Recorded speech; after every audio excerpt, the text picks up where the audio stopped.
Hello everyone. ఇంక మొత్తం preparations అన్నీ అయిపోయిన తర్వాత ఇంకా ఈవినింగ్ అయితే డెకరేషన్ కూడా చేసేసారు. డెకరేషన్ అయితే మా తమ్ముడే చేశారు. మేము కూడా రెడీ అయిపోయి వచ్చేసాము. ఇంకా ప్రేయర్ కూడా అయిపోయింది. నెక్స్ట్ ఇంకా ఫైనల్గా ఇల్లు అయితే ఓపెన్ చేసేసారు. కంగ్రాచులేషన్స్ వదిన. ఎందుకు అంటే ఇల్లు అనేది ప్రతి ఒక్కరి లైఫ్లో కూడా ఒక డ్రీమ్.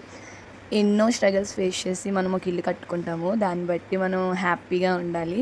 లైఫ్ లాంగ్ కూడా మీరు ఆ ఇంట్లో హ్యాపీగా ఉంటూ ప్రతిదీ కూడా అచీవ్ చేయాలని కోరుకుంటున్నాను. ఇంకా ఫైనల్గా ఫుడ్ అయితే చాలా టేస్ట్గా ఉంది. ఇంక ఇక్కడ పిల్లల గ్యాంగ్ అంతా కలిపి ఇంక డ్యాన్సులు ఇంక ఈవినింగ్ ఇంక ఫైనల్గా మా వదిన వీళ్ళు చూసేయండి. ప్రతి ఒక్కరు కూడా బ్లెస్ చేసేయండి.